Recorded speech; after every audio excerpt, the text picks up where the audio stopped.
Hey guys, tonight we're falling through the cracks of a world collapsing under its own weight. Imagine waking up to the sound of screams echoing through marble streets, the smell of burning oil wafting through broken columns, and soldiers. Some foreign, some Roman kicking down doors in a city that once ruled the world. This isn't the rise of Rome. This is the end. And you're right in the middle of it. Because tonight, you're not just hearing about the fall of the Roman Empire. You're living it. So pull your cloak tight if you even have one, and get ready for cold winds, rotting bread, and a whole lot of betrayal. The golden eagles are rusting. The senators are fleeing. And the heart of the empire is about to flatline. Congratulations. You're standing in the center of the Roman Forum, what used to be the brain and bloodstream of the entire Western world. The marble is still here, sure, but the sounds of politics and trade have been replaced with shouts, steel, and smoke. It's 410 AD, and the Visigoths just broke in. The Forum is packed with terrified citizens scrambling for shelter or mercy. But there's nowhere to run. The gates are smashed. The soldiers on the walls are either dead or missing. Statues of long-dead emperors lie decapitated in the mud. Temples are looted. Fires roar inside once sacred buildings, and the Senate? Not a soul in sight. They were the first to vanish. You might think this kind of total collapse took months, or even years, but no, it happened almost overnight. The Visigoths weren't even supposed to reach Rome. They had been bribed, negotiated with, given land. But when the empire ran out of money and promises, the Goths took what they wanted the old-fashioned way, with swords. And for the first time in 800 years, Rome, the city itself, was under enemy control. The citizens who survived? Most were dragged into the streets and stripped of everything. Their jewelry, their clothes, even their shoes. Others were simply stabbed. The lucky ones got away, but they didn't run far. Outside the walls, famine, disease, and more raiders were waiting. And here's the worst part. This wasn't even the big fall. It was just the beginning. Because to understand how an empire that once ruled from Scotland to Syria crumbled so badly it couldn't protect its own capital, you have to see what happened before the fire started. You're hungry, not the kind of hungry where you skipped lunch. The kind of hungry where your stomach cramps so hard you can't stand straight. Where you'd sell your neighbor's last. Chicken for a half-rotten loaf of barley bread. That's what it felt like to be in Rome in its final decades. And even if you did get your hands on some food, it might poison you. Let's rewind a bit. Rome's strength used to be its bread. Literally, the empire was a grain-devouring machine. Egypt and North Africa shipped millions of tons of wheat into Roman ports every year. That wheat fed the urban masses, kept the peace, and powered the economy. The famous bread and circuses system wasn't just politics, it was survival. But by the late 4th and early 5th century, the system cracked. North Africa Rome's breadbasket was no longer reliable. Civil wars, rebel governors, and outside invasions kept grain ships from leaving the docks. Even when the ships did leave, pirates or storms often sank them. So the government tried local fixes. They started pulling grain from rural provinces closer to Italy. But here's the problem. Those provinces were starving too. And the stuff that did make it into the city? You might wish it hadn't. It was often old, damp, infested with worms, or rotting. The Roman government used giant granaries to store grain for emergencies, but nobody was maintaining them anymore. Rats moved in, mold spread. By the time a handful of citizens got their daily ration, it was sometimes deadly. You can imagine what happened next. Riots broke out. The poor demanded food. The rich hoarded what little they had. Bakers were accused of sabotage and dragged into the streets. People mugged one another for a crust of bread. Even priests were caught stealing, from temple stores. And still, the grain kept vanishing. The government tried to fix things by issuing price controls and food laws. But enforcing those meant sending taxmen and soldiers into towns that barely had roofs, let alone functioning police. Most officials just took bribes and looked the other way. People got desperate. They stopped waiting for handouts and turned to foraging, hunting pigeons, or boiling weeds into soups. Some even raided the old cemeteries, hoping to find buried valuables to trade for something edible. The hunger turned violent. When a rumor spread that a shipment of North African wheat had arrived at the port of Ostia, thousands of starving Romans stampeded to the docks. But the ships never came. The dock workers were beaten. The military tried to restore order until the crowd turned on them too. Rome became a place where famine wasn't just a threat. It was a lifestyle. But hunger was just one symptom. The deeper illness was something spreading through the empire's economy itself, something no amount of moldy bread could fix. Because when money stops working, society starts breaking. Imagine walking into a shop and handing the merchant a shiny Roman coin. He looks at it, squints, and then laughs in your face. He doesn't want your money. He wants your boots, your tunic, maybe the knife on your belt, but not the coin. Welcome to the era when Roman money stopped being money. Back in the good days, Roman currency was stable, respected, and actually made of silver and gold. The denarius, the workhorse coin of the empire, had real weight. You could walk into a tavern anywhere from Britain to Judea and buy a bowl of stew or a night's rest, no questions asked. But as the empire began to collapse, so did the value of its money. Rome had a problem. It was spending more than it earned. Endless wars, crumbling infrastructure, emergency bribes, disaster relief, none of it was cheap. So emperors started cutting corners, literally. They reduced the amount of silver in coins and filled the rest with junk metal. At first, it seemed clever. You could mint more coins with less precious metal. But it didn't take long for people to catch on. The coins looked the same, but felt lighter, duller, faker. This is called debasement, and it's economic poison. Merchants stopped trusting the coins. Prices shot up because nobody knew what money was worth anymore. If one coin bought a loaf of bread last month, now it took 5. Next month, maybe 10. Soon, inflation spiraled so hard that people abandoned coins altogether.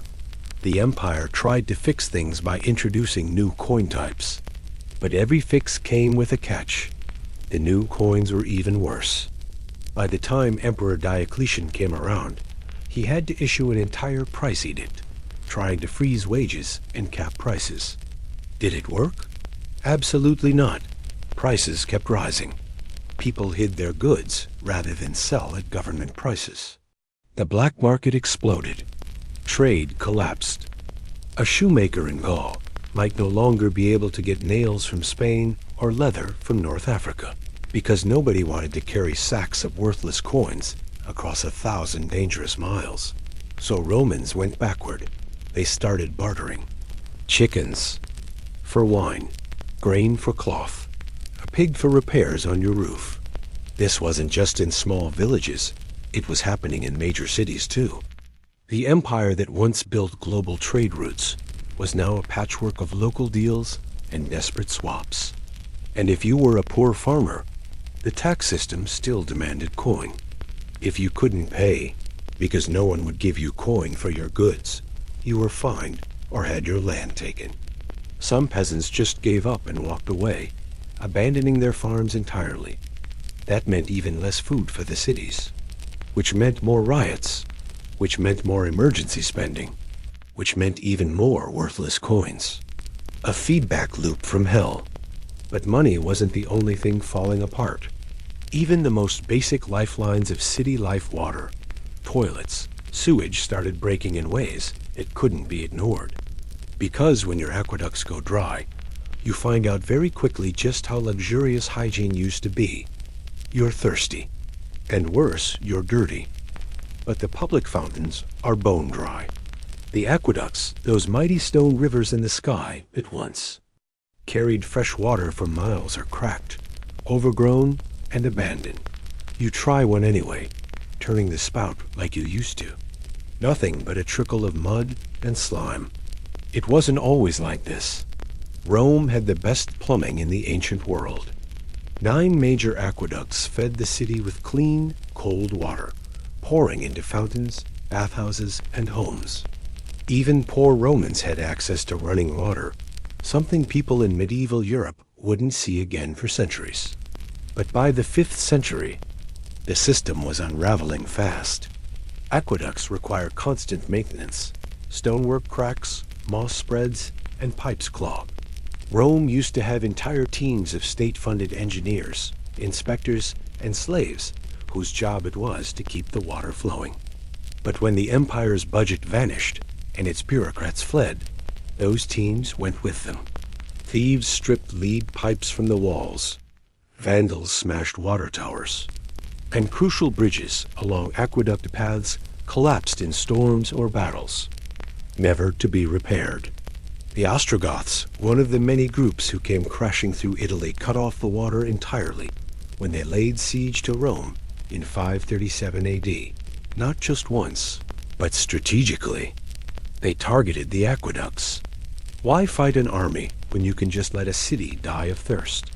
With no water, the public baths closed. Toilets overflowed. Streets became rivers of filth. And without regular bathing, skin diseases, lice, and scabies spread like wildfire. You can try to fetch water from the Tiber River, but here's the catch. It's also where dead bodies float, sewage gets dumped, and animals bathe. It's brown, stinking, and full of pathogens. Still, people drank it. They had no choice, and the effects were immediate. Diarrhea, typhoid, parasite sickness became part of daily life, especially for the poor who couldn't afford their own wells. Parents lost children to dehydration. Elderly people died in days. And once sickness entered a tenement block, it didn't leave until everyone inside was either dead or immune. People got creative. Some collected rainwater. Others reused bathwater. Buckets were passed up stairwells like lifelines. But none of it was enough to replace what the aqueducts once provided. Meanwhile, the once proud bathhouses, those social palaces of marble and steam, turned into rat-filled ruins. Water sat stagnant in cracked pools. Algae covered everything. And the warm air that used to carry gossip and laughter now smelled like rot. In the countryside, smaller towns were even worse off. They relied on wells, springs, and rudimentary cisterns. But those dried up or got poisoned during battles. Some desperate villagers resorted to digging shallow holes in muddy soil and hoping enough water pooled at the bottom. That's what life without infrastructure looks like.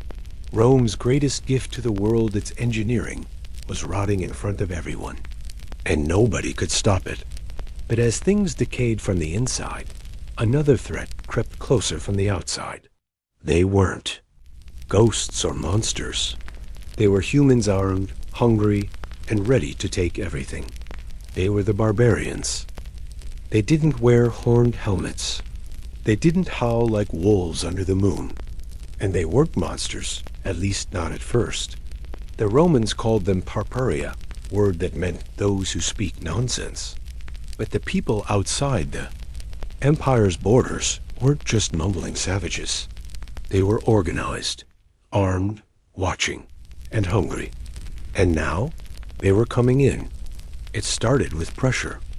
Waves of migration, mostly triggered by something terrifying, happening far to the east. The Huns, mounted warriors unlike anything Europe had seen. They swept west and shattered every tribe in their path. The Visigoths, terrified of being wiped out, begged the Romans for shelter. At first, Rome said yes. They let the Visigoths cross the Danube, and settle within imperial borders. In exchange, they'd work the land and defend the frontier. A win-win on paper, but the Romans lied. They overtaxed the newcomers, extorted them for food, even sold their children into slavery. The Visigoths, betrayed and starving, snapped. In 378 AD, at the Battle of Adrianople, the Eastern Roman army tried to put them in their place. The army was wiped out. An entire Roman force trained, armored, led by an emperor annihilated. Emperor Valens himself died on the field. And suddenly, everyone realized the empire could lose. After that, the gates creaked open wider. Vandals crossed into Gaul. Suebi moved into Spain. The Visigoths marched into Italy. And with every crossing, Roman control shrank. The borders weren't lines anymore. They were suggestions. These barbarians didn't all hate Rome. Many admired it. Some had even served in the Roman army. But what they wanted now was land, food, and a future. The empire was standing in their way. But here's the twist. Rome couldn't repel them because Rome needed them. The military was desperate for soldiers. So generals hired barbarian mercenaries, offering them land or loot in exchange for loyalty. Sometimes it worked. Often it didn't. You'd have entire legions made up of men who barely spoke Latin, following commanders who barely trusted them, fighting for an empire that had no money to pay them. The line between invader and protector blurred fast. In some cities, barbarians were welcomed as heroes for bringing order. In others, they looted, burned, and left behind ashes. And Roman citizens were stuck trying to figure out which version they were getting. Picture this. You live in a crumbling town in Gaul. One day, a band of Alans rides in. They don't attack. They set up camp outside the walls. The local magistrate negotiates with them, offers food. Weeks go by. Then, months, they start marrying locals. Soon, they're running the place. Your mayor? Now an Alan chieftain. Is that conquest? Or is it just the new normal? Either way, for average people, the results were the same. Shifting power, new taxes, different languages, strange gods, and no idea who's in charge. But if you were a young man of fighting age, things could get even messier. Because when Rome couldn't defend itself anymore, it started drafting anyone it could find. You don't want to be a soldier, but you don't have a choice. There's a knock at your door loud, official, and early. Before you can grab your sandals, a squad of grim-looking enforcers drags you into the street. You're told the empire needs you, not for taxes, not for labor, for war. Congratulations. You've just been conscripted into the late Roman military. Sounds noble, right? Defending the empire, wearing armor, standing tall under the eagle banners? That's the version carved into monuments. The reality? A whole lot worse. By the 5th century, Rome's professional army was dying. Not from battle, but from rot. There wasn't enough gold to pay them, not enough recruits to fill the ranks, and not enough victories to inspire loyalty. So they started forcing people in farmers, peasants, even criminals. You're given a worn-out tunic, a half-rusted sword, and told to defend a collapsing frontier against enemies you've never heard of. If you're lucky, you'll be stationed at a half-abandoned fort, sleeping in the cold next to rats and men, with infected wounds. If you're unlucky, you'll be marched straight into battle with no food supply, no backup, and a commander who's only there because his father bribed the right senator 20 years ago. And don't expect training. Old Roman discipline drill formations, coordinated maneuvers, chain of command has started to disappear. The army doesn't have time for it. They're throwing bodies at problems and hoping something sticks. You'll be told to hold the line, but the line keeps moving. Sometimes you move it. Stories spread of desperate soldiers deserting there. Posts joining barbarian bands, or turning on their own officers when rations run out. And you can't leave. Ever. The military becomes your prison. You're paid in promises. Food shipments arrive spoiled or not at all. Armor falls apart. Disease spreads faster than rumors. When you die, because make no mistake, most recruits don't live long, your family might not even be told. And here's where it gets really dark. Whole villages get drafted at once. Teenage boys, old men, anyone who can carry a weapon. Entire local economies vanish overnight because every able-bodied worker is now wearing a cheap helmet, shivering in a forest somewhere. The fields back home? Untended. Which means less grain. Which means more famine. Which means more riots. Which means more soldiers needed to control the population. It's a loop that feeds on suffering. Some regions stop resisting and offer their sons willingly just to avoid punishment. Others flee. Across the empire, records show communities vanishing from census rolls, people hiding in forests, or migrating into barbarian-held territory, because even that seems safer than staying among. But even if you escaped the draft, the empire would still find ways to ruin your life. Because the cities, the beating heart of Roman civilization, were starting to fall silent. Not from flames or invaders, but from something much colder, abandonment. And what happens to a city when its people start vanishing? We'll find out next. You walk through the city gates and expect noise.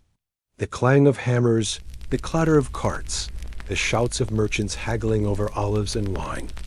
But instead, there's silence. Welcome to a Roman city at the end of the world. The buildings are still standing, some of them anyway. A few marble columns poke defiantly toward the sky, chipped but proud. The statues are headless, the fountains are dry, and the streets empty. Rome wasn't built in a day, but in the late empire, it often collapsed in one. As the empire crumbled, more and more cities began to wither. It didn't happen with fire or invasion most of the time. It happened when the people simply left. They walked away. Why? Because cities stopped working. Trade had dried up.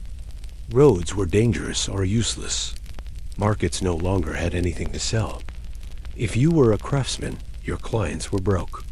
If you were a merchant, the ports were blocked or controlled by pirates. If you were a peasant, the city took your grain, but gave nothing back. And then came the fear. Plague swept through the cities like a whisper in the dark. Packed tenements became tombs. With no clean water, no sanitation, and no doctors left, diseases didn't just spread, they exploded.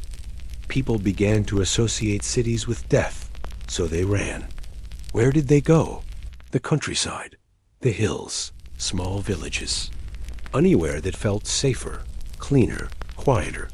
They gave up marble forums for mud huts, public baths for cold rivers, and temples for backyard shrines. Urban life, one of Rome's proudest inventions, fell apart. Abandoned homes were looted or squatted in. Public buildings were stripped for materials. Statues were melted for scrap. You might find a goat chewing grass in the middle of what used to be a courtroom, or a beggar sleeping in the ruins of a basilica. And it wasn't just the poor leaving. The elites were often the first to vanish. Senators, scholars, merchants, they had the money to escape early. Some moved to rural estates, fortified them, and created little kingdoms of their own. Others fled to Constantinople, or even across the sea. They left the cities to rot. Government followed. Courthouses shut down. Tax offices went dark. The once bustling imperial post-network messages flying across the empire on horseback fell silent. So what remained? A few stubborn residents, the desperate, the too old to move. Religious communities sometimes stuck it out, turning crumbling villas into makeshift monasteries. But mostly, dust, and memories. Imagine growing up in a city with libraries, theaters, music, running water, and then watching it all disappear by the time you're 30. That was normal in the 400s. Some cities didn't go peacefully. When Rome itself emptied out, it was like a slow death. From over 1 million people in its heyday to fewer than 20,000. Imagine Times Square turned into a ghost town. Entire districts fell silent. Wolves were seen in the streets. And then came the looters. Barbarian groups swept through and stripped whatever was left. Churches were robbed. Tombs were cracked open. Bronze doors, marble facades, gilded ceilings, all yanked down and carted off to be reused in faraway lands. A civilization can vanish, not just with fire, but with footsteps, one at a time, walking away. But as the cities fell quiet, something else stirred in the darkness, something far deadlier than swords or starvation. Something you couldn't fight or bribe. Something that moved from body to body like a curse. And we'll meet it next.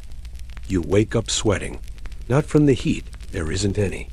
The fire's out, your blanket's damp, but your skin burns, your joints ache, and your head feels like it's splitting open. Then you see the dark blotches on your arms. By nightfall, you won't be able to walk. By morning, you might not wake up at all.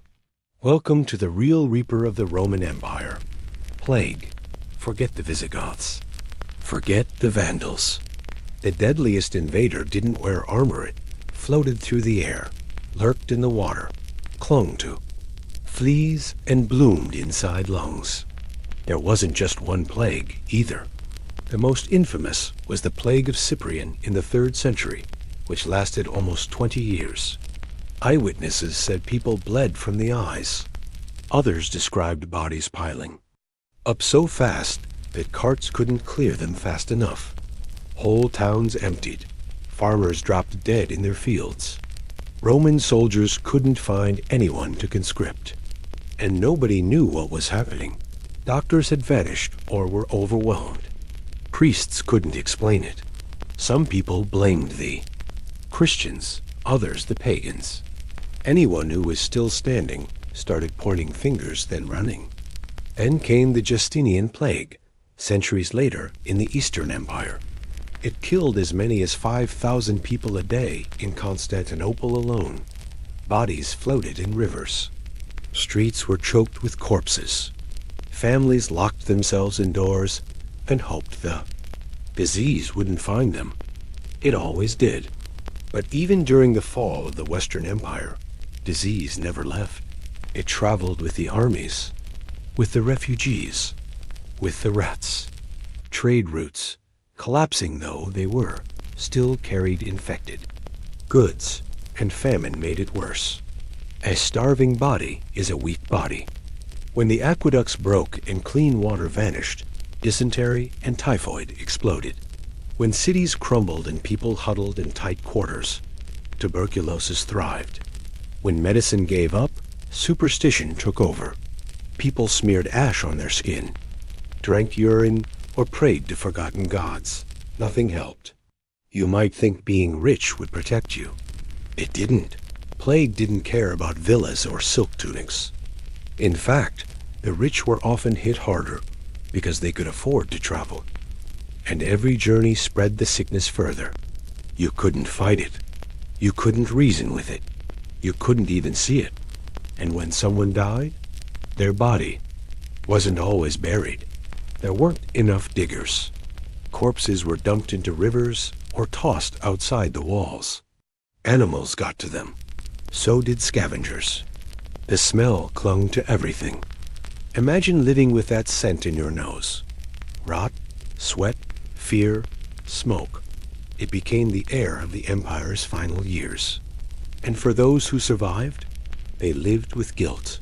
Whole families gone. Streets they once played in, empty. Priests silent. Schools shut, and no one explaining why. That kind of fear doesn't go away. It mutates. it becomes something else. It becomes a kind of madness. And when the world turns upside down, the people start looking for someone to blame, or someone to worship, or a crown to rally around any crown, even if that crown is made of lies and desperation. You hear the trumpet, but it doesn't mean what it used to. Once, that sound signaled the arrival of the emperor, the most powerful man in the known world. His face was on your coins. His laws were etched into stone. His armies bowed to his command. Now, there are 6 men claiming to be emperor, and none of them are in Rome. Welcome to the age of paper crowns.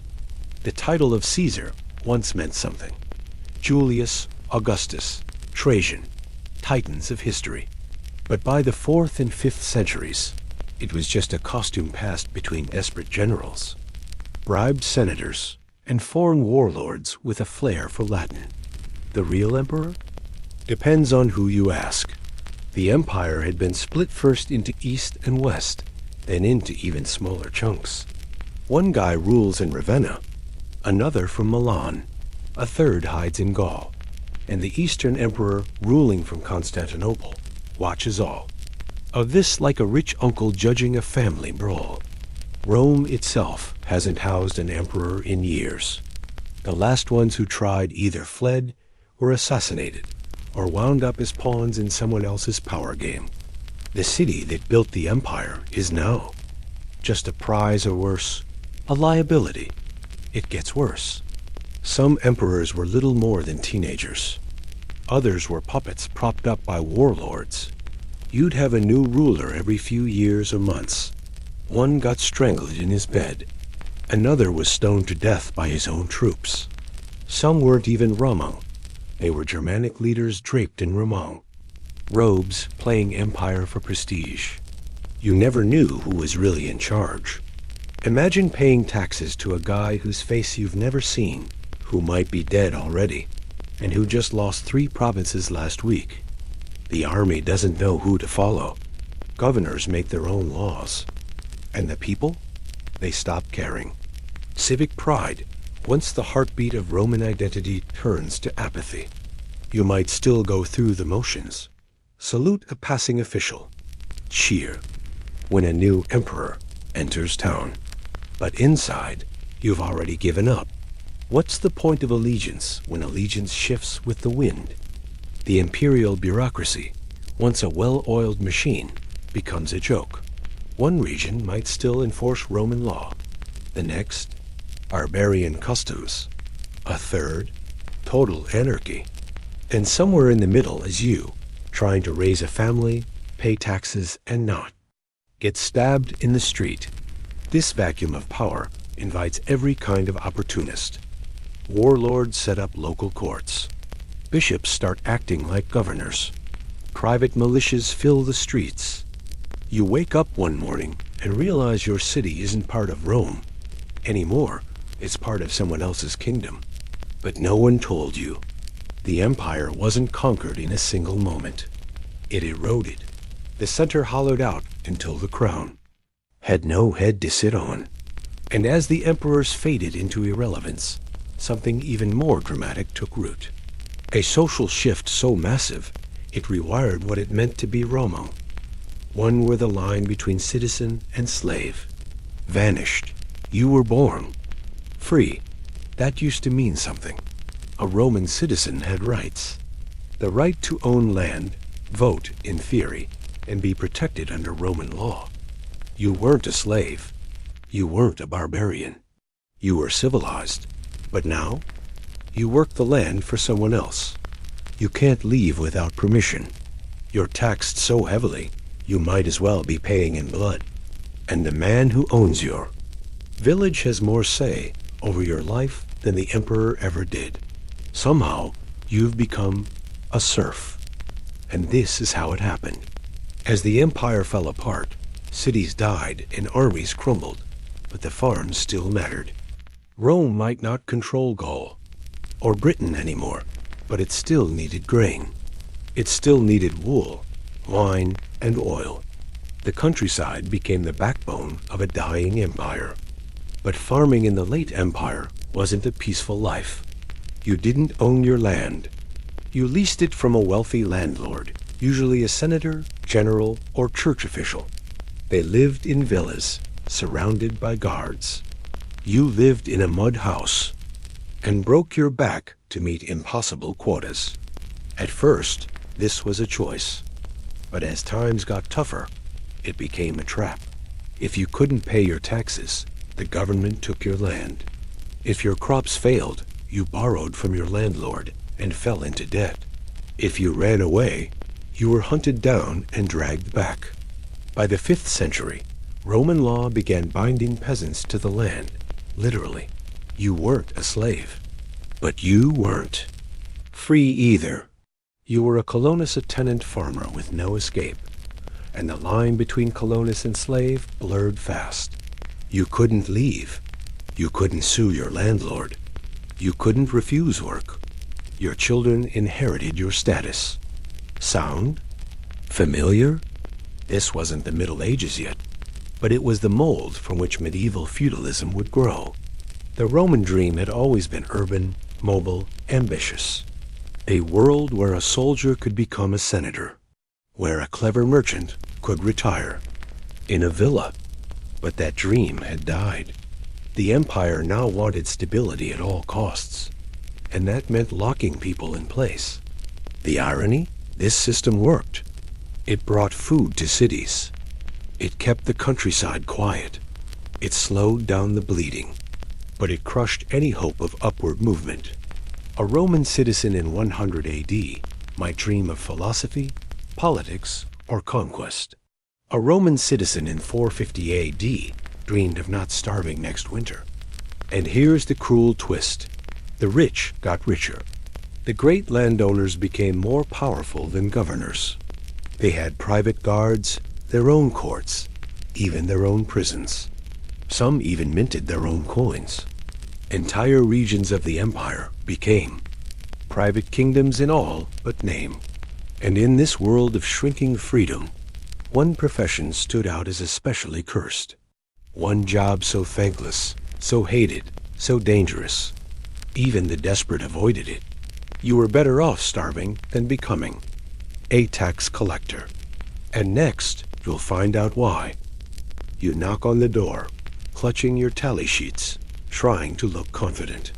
The door creaks open just enough for one suspicious eye to peer out. You say your name. You say you're with the Imperial Tax Office. Then you duck, because if they don't slam the door, they're throwing something at your head. Congratulations. You're a tax collector in the final days of Rome. And everyone hates you.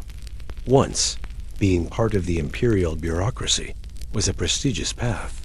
The Roman system thrived on structure, well-kept records, meticulous census data, and a tax system that kept the empire running. But by the 4th and 5th centuries, that system had become a monster. Let's break it down. The empire still needed money. Desperately. It needed to pay what was left of the army, fund emergency repairs, bribe warlords, and just try to keep famine and riots from exploding. But trade was collapsing, agriculture was failing, and people were fleeing cities. So where could the government turn? To the people still visible on the tax rolls, which meant you. But they didn't send soldiers to collect taxes. They sent locals, often members of the community, who were assigned quotas and held personally responsible for collecting them. Here's the nightmare. If the people in your district couldn't pay, you had to cover the difference out of your own pocket. And if you couldn't pay it, prison, or worse. So tax collectors did what desperate people do. They extorted, they threatened, they lied, they squeezed blood from stones. You'd find them banging on doors at harvest time, demanding a portion of grain that farmers didn't even have. You'd see them in the markets, seizing livestock or goods in lieu of payment. Some were honest, most became corrupt. And why not? If everyone hates you already, you might as well pocket something on. A way down. There were reports of taxmen stealing from widows, blackmailing priests, even press-ganging poor farmers into military service just to shut them up. Others bribed their way out of duties entirely, passing their burdens down to the next unlucky. Soul in line. Whole regions rebelled, not against emperors or invaders, but against the tax office. Peasants fled en masse into forests or remote valleys. They burned down tax buildings. They killed bureaucrats. Some cities had to beg people to take the job because no one wanted it. And if that wasn't bad enough, inflation turned tax collection into guesswork. You might show up expecting a sack of grain or a coin payment, only to find that your official value has changed again. Yesterday, 10 copper coins equaled a pound of wheat. Today, it's 20. Tomorrow, who knows? Everything is broken. And here's the irony. Even after death, you weren't free. Families of the deceased could be held accountable for unpaid taxes. If your father died owing the empire, that debt landed on you. Graves were desecrated, corpses moved, property seized. Taxation became a ghost that haunted families for generations. Meanwhile, the imperial records, once precise and detailed, became a mess. Names were misspelled. Land holdings went unverified. Entire towns were taxed twice because no one updated the parchment scrolls. And yet, the pressure never stopped. The machine was falling apart, but it still demanded fuel. And if you think that's the bottom, it's not. Because next comes something even worse. The unraveling of the mind. A world where even the ruling class forgets how to read. You stare at a scroll, but the words don't make sense. Not because they're foreign, but because you never learned how to read. In the time of Cicero or Seneca, this would have been unthinkable for a Roman citizen. Literacy was power. Education was a mark of civilization. Roman boys were trained in rhetoric, philosophy, law. Even tradesmen knew how to scratch their names onto contracts. Slaves, scribes, secretaries, they could all read and write. But by the time the empire was wheezing its final breaths, literacy was dying right alongside it. Schools were closing, libraries were burning, and the people who used to teach Latin were now digging in fields or rotting in plague pits. Let's start with the basics. Education in Rome had always been a pyramid. At the top, the elite, who paid private tutors and studied poetry and law. In the middle, urban schools that taught grammar, arithmetic, maybe a bit of history. At the bottom, rural areas where learning was spotty but still present. But when the tax system imploded and cities emptied, that pyramid collapsed. Teachers weren't paid. Classrooms were repurposed. Scrolls were sold for kindling. Young boys who once dreamed of becoming lawyers or poets were now herding goats or picking up rusted swords. And no one replaced the teachers. In some towns, priests tried to carry the torch, but even among the clergy, literacy rates fell. Monks in remote monasteries were often the only ones left who could read, and even they sometimes got things wrong. Scribes began copying texts with mistakes, misreading older handwriting, or swapping in their own ideas. Entire chunks of Roman knowledge vanished. Medicine manuals, engineering guides, legal texts, plays, poems, speeches lost, not because they were burned, but because no one could read them anymore. They became decorations, paperweights, holy relics with no meaning. Imagine holding a book and having no idea it was once a guide to building, aqueducts, or a map of the stars. That was normal. And for the elite, it was even stranger. Some Roman nobles still lived in their villas, still had books on their shelves, but those books became symbols, not tools. Fathers couldn't read them. Sons didn't want to. It was like keeping a statue of a god you no longer believed in. Latin itself started to fracture. The common people spoke versions so warped that classical authors would have called it gibberish. Across Gaul, Spain, and North Africa, Latin split into dialects, eventually evolving into French, Spanish, Portuguese. But back then, it just sounded like no one spoke the same language anymore. Government documents became unreadable. Contracts were misunderstood. Orders were ignored or misinterpreted. Mistranslations sparked fights. Legal systems broke down. One bad copy of a law could change someone's fate entirely. And without education, superstition surged. People started believing illness came from angry spirits or poisoned wells. That crop failure was punishment from forgotten gods. That reading itself was dangerous sorcery. Some even blamed books for spreading disease, so they burned them. Rome had once been a world of ideas, debate, philosophy, invention. Now it was a world of whispers and guesses. And into that vacuum, where logic collapsed and writing turned to dust, new beliefs started taking root. Old gods were forgotten. New religions were rising, and some of them had no intention of coexisting. Because when the gods go silent, someone always tries to take their place. The temple is empty. A few pigeons roost in the rafters. Moss creeps along the marble steps. The once proud altar is stained with rain and bird droppings. Statues of Jupiter, Juno, and Mars still stand, but no one prays to them. Not anymore. You've just stepped into one of Rome's forgotten religions.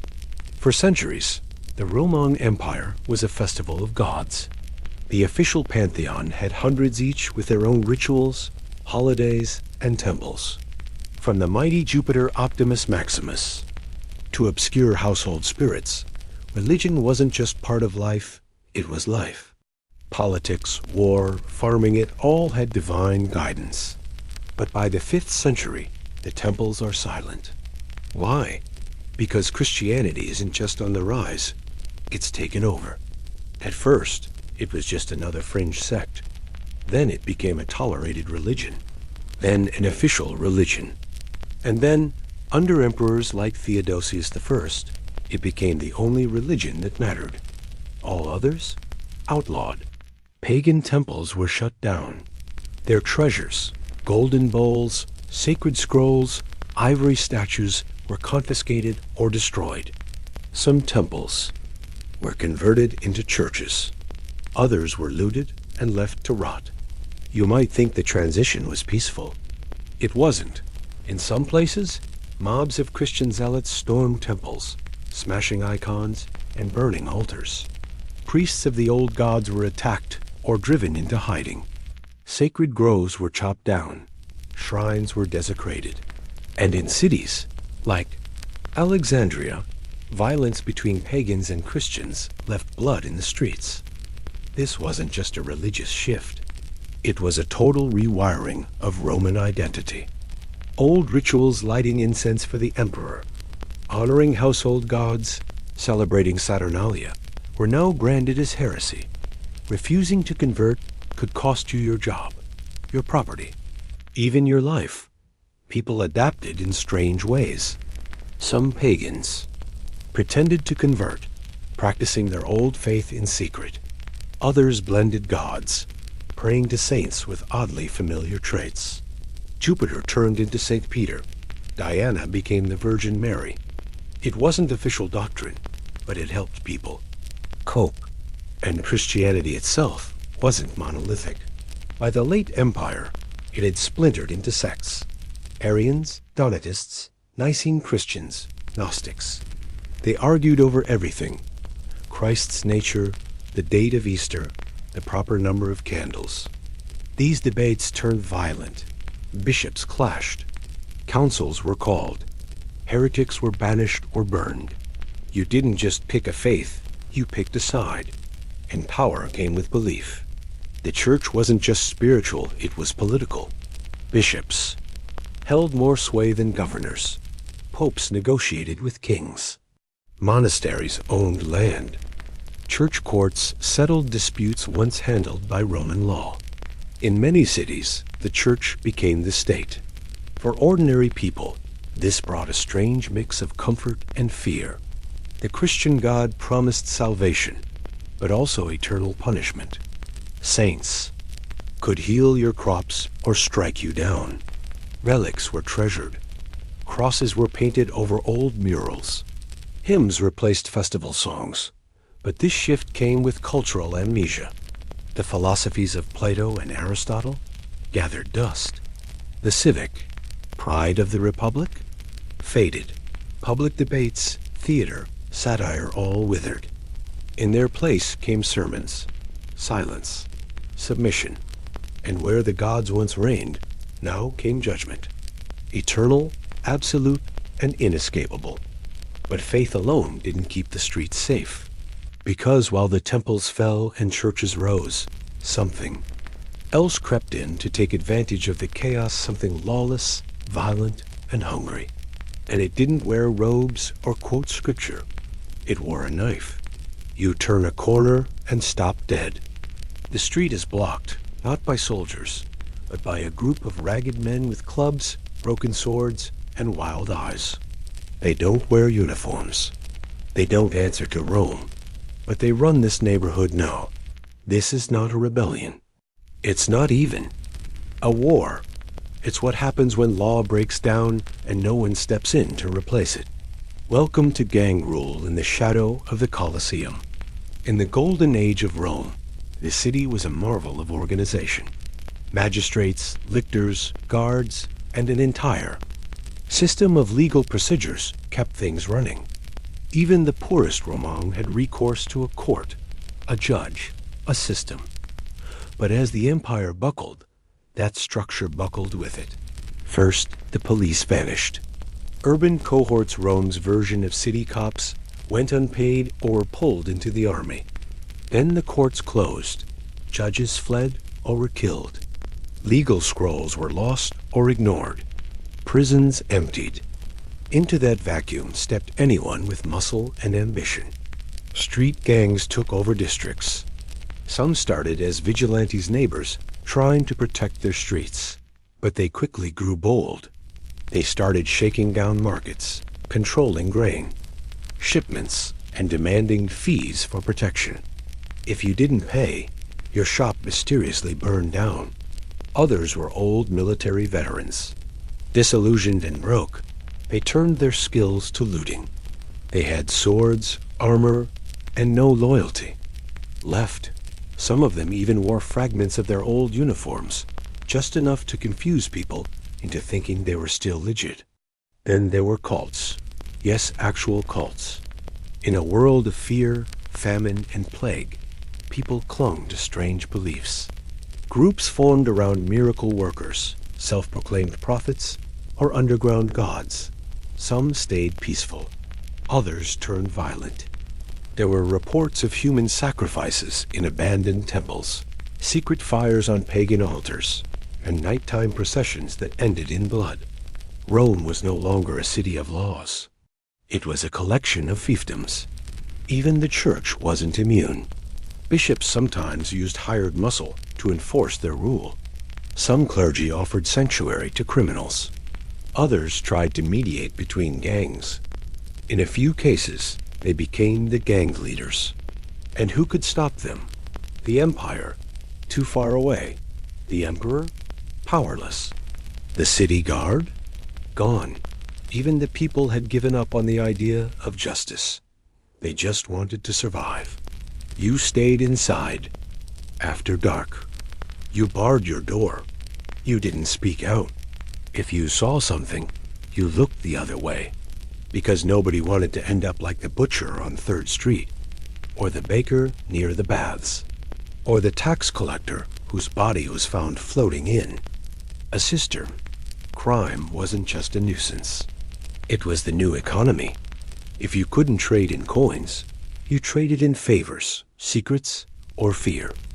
And as terrifying as the streets were, it was what drove people into the worst decisions, into theft, betrayal, even cannibalism. Because when your belly's empty and your family is dying, you'll eat whatever you can find. Even if it used to have laces. You're hunched over a pot, staring into the steam. You don't want to look, but you're too hungry not to. Inside is leather, an old boot stripped of nails, soaked for hours. You slice it into mushy strips and pretend it's stew. You tell your children it's meat. You lie because it's the only thing left to do. Welcome to the culinary depths of the fallen empire. In the early days of Rome, the rich dined on flamingo tongues and honeyed dormice. The poor ate bread, olives, and beans. But during the collapse, all bets were off. The food supply broke. Famine wasn't a threat, it was reality. Here's how it happened. The imperial grain dole, the system that handed out food to Roman citizens, collapsed when North Africa fell into enemy hands. The ports dried up. Roads were overrun. Farmers fled their fields. What little was left got stolen by soldiers, seized by landlords, or rotted in moldy granaries. Markets were empty. Fields were abandoned. Even the black market ran dry. So people turned to whatever they could find: grass, bark, weeds, rats, pigeons, boiled cloth, rotten fruit scraped off carts, moldy barley from storage pits. Anything that smelled less bad than it tasted. Then came the leather. Shoes, belts, straps. People boiled them to soften the hide, shave it down, and chew it like jerky. It didn't provide much nourishment, but it gave the illusion of eating. Sometimes, the broth had flavor from old sweat or dirt. People didn't care. And when leather ran out, things got darker. Eyewitnesses from the late empire describe worse meals. The dead were sometimes left unburied. Corpses were dragged away and disappeared. Not everyone who boiled bones was a butcher. Famines pushed people to places they never thought they'd go. Even parents. Roman historians hinted at it delicately. Children were bartered in desperation, they'd write. Or the innocent suffered in the hunger. But beneath the careful words was something horrifying. Infanticide and cannibalism crept into desperate households. People dug up graves looking for valuables, and sometimes found more than treasure. And while the rich sometimes hid behind high walls, they weren't safe either. Their pantries were looted, their staff fled, and their wine cellars raided. Eventually, even they boiled their books and leather bindings. Their marble halls stank of broth made from curtains and sandals. Festivals once filled with roasted lamb and wine turned into quiet nights with nothing on the table but prayer. And still, it wasn't enough. Starving people attacked bakeries. They tore apart storehouses. They robbed supply caravans meant for soldiers. Even temples were raided for stored grain and holy oil. Anything edible or that looked edible was fair game. And in the countryside, things turned primitive. People returned to foraging. Mushrooms, nuts, insects. They scraped honey from abandoned hives, climbed trees for bird eggs, set traps in city alleys. It wasn't survival, it was desperation dressed up as instinct. One misstep, you died. Pick the wrong mushroom. Eat moldy grain. Drink stagnant water. The wrong decision could mean days of agony or a quiet death in your sleep. And in that, chaos. A new kind of migration began. Not north, not west, but up into the hills, the forests, the ruins. Anywhere the hungry couldn't follow, because the rich weren't just eating better. They were disappearing. You arrive at the villa. Gates, weak from hunger, hoping to beg. But they're shut. Behind them, marble columns glisten in the afternoon sun. You hear laughter, smell roasted meat, and catch a glimpse of silks fluttering on a balcony. They're still feasting in there, but you're not invited. Because while the empire burned, the rich didn't wait around to get scorched, they left. In the early Roman world, wealth meant status in the city. You wanted a house near the Forum, tickets to the theater, seats in the Senate. But as Rome collapsed, cities became dangerous. Riots, plague, fires, looting. So the elite made a new decision. They fled. Out into the countryside they went, snapping up vast estates and turning them into fortresses. High walls, private guards, personal chapels.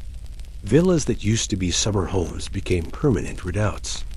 And inside those walls, a whole different world. While peasants outside starved and boiled boots, the elite hosted private banquets. They imported wine, hired musicians, continued their reading circles if they still remembered how to read. Some even maintained tiny mock governments, scribes, taxmen, little courts of sycophants. They weren't living in the Roman Empire anymore. They were living in pocket empires. They still called themselves Romans, but they made their own rules. Some minted their own coins. Others struck deals with barbarian leaders to protect their lands. Many stopped paying imperial taxes entirely. Why send silver to Ravenna when the emperor couldn't even defend his own palace? To the average Roman, these villa lords weren't saviors. They were hoarders. Their grain silos stayed full while markets went dry. Their guards kept raiders away while nearby villages burned. Their estates flourished while roads crumbled and aqueducts cracked. And yet, they acted like they still ruled the world. They hosted poetry readings while people outside bartered dirt-covered radishes for spoiled fish. It didn't take long for resentment to bloom. Peasants sometimes revolted, attacking estates and setting fields ablaze. Bandits targeted supply carts and orchards. The rich, once protected by the state, now had to build private militias or strike deals with local war bands for survival. It worked for a while, but not forever, because even the walls of a villa couldn't hold back what came next.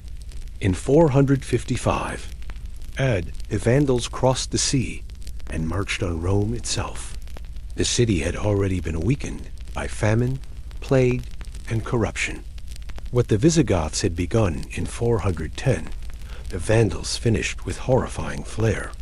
They looted everything: palaces, churches, art. Even the empress was taken hostage. They didn't burn the city. They didn't need to. They just gutted it. Treasures that had stood for centuries were loaded onto ships and sailed away. Statues were melted down. Libraries were shredded. Relics were stolen.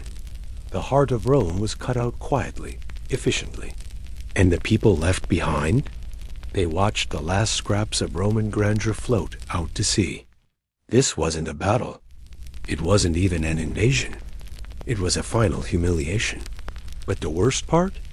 It wasn't even the lowest the empire would sink. Because next, we meet the people Rome had tried to control for centuries, now in charge. And the empire's own. Former slaves were about to find themselves lost in a world with no masters, no rules, and no idea what to do next. You used to answer to a Roman master. You fetched water, tilled fields, maybe served wine in a smoky villa dining room. You weren't free, but at least there were rules. Now the villa is burned, the master's dead, and you're standing in a world with no orders, no protection, and no direction. This is freedom, the terrifying kind. Because when the Roman system fell, so did the foundations of slavery. For centuries, slavery was the invisible engine of Roman life. Almost everything farming, cooking, building, tutoring, even tax collecting ran on slave labor. Some were born into it. Others were prisoners of war. Many were once farmers crushed by debt. It was brutal, but predictable. Then came the collapse. Wars disrupted slave markets. Invading forces killed or captured slaveholders. Cities emptied. Fields were abandoned. And suddenly, millions of slaves found themselves unclaimed, no more orders, no more chains. But no roadmap for survival either. Some seized the moment. They ran into hills, forests, anywhere they could carve out space. In Gaul and Spain, fugitive slaves formed rogue communities. Some joined barbarian bands, offering skills in exchange for food or protection. Others went completely off the grid, scavenging through ruins and surviving on what they could steal or grow. But freedom didn't always bring equality. With society crumbling, a strange new reality emerged. Some former slaves remained on their estates, but now as free tenants. That word meant little. They still answered to the same local lords, worked the same land, and got the same scraps. Only now, there were no legal protections at all. If their new boss beat them or raised their taxes, there was nowhere to appeal. Others were trapped in towns with no work, no food, and no future. If they turned to crime, they risked punishment. If they stayed honest, they risked starvation. For many, the only option was to submit again to another master, sometimes a barbarian chief or a newly minted landowner. You went from being a Roman slave to a barbarian subject. Some former slaves even turned the tables. In the chaos, they took up arms, seized abandoned villas, and declared themselves rulers. There are scattered records of estates in Africa, and Gaul being overtaken by former servants, who then styled themselves as landlords or freemen. But those victories were rare. Most just slipped into the peasantry, a new class of landless, voiceless workers who looked a lot like slaves, acted a lot like slaves, and were treated almost exactly the same. And nobody in power wanted to fix that. The church occasionally spoke out against cruelty, but it also owned land and relied on labor. Some bishops even re-enslaved people who tried to claim freedom. Imperial officials, when they still existed, turned a blind eye. Too many crises, too few solutions. And the real twist? Some barbarian rulers started copying Roman slave laws. They'd seen how useful the system was. They might have invaded Rome, but they liked its social hierarchy. So they picked up where the empire left off. The faces changed. The chains remained. In a world without empire, without law, without Rome, millions of people were still trapped in roles they'd never chosen. But if former slaves were confused about who ruled them now, so were regular Roman citizens. Because next comes the strangest twist of all. What happens when the very people the empire once called barbarians become kings? You kneel. Not before a Roman governor, not before a senator, before a man wearing furs, carrying a sword forged far from Italy, and speaking broken Latin with a thick Gothic accent. He is your new king, and you're not alone. Across what used to be Roman territory, former citizens now bowed to men their ancestors would have mocked as barbarians. Visigoths in Spain, Vandals in North Africa, Ostrogoths in Italy, Franks in Gaul. Everywhere, Germanic warlords were rising and calling themselves rulers. How did it happen? Simple. Rome collapsed, but someone had to fill the void. These were not mindless invaders. Many had served in Roman armies, studied Roman law, admired Roman culture.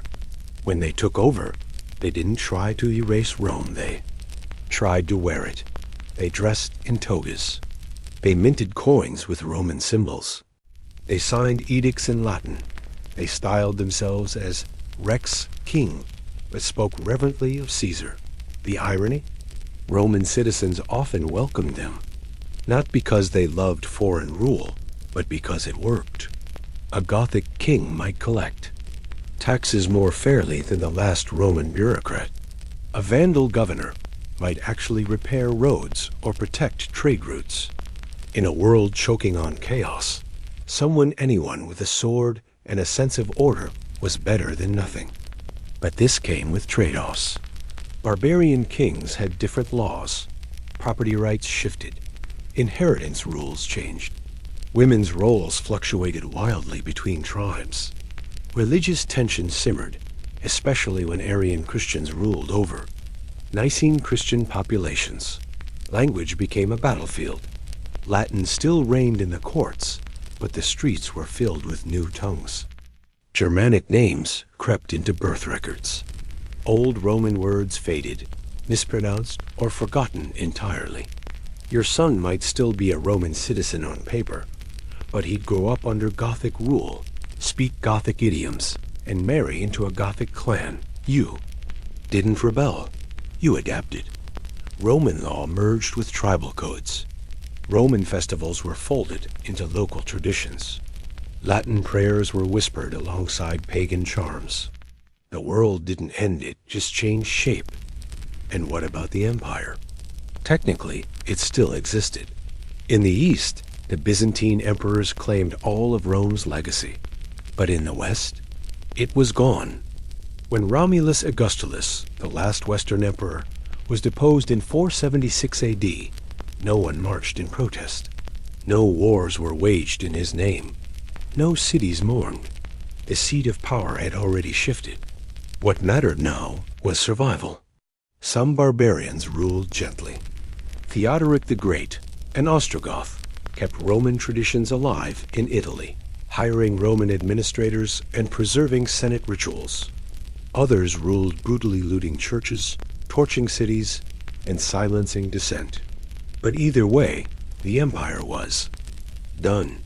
The people who once called themselves Romang now called themselves subjects of the Franks, the Goths, the Vandals. The transition wasn't neat.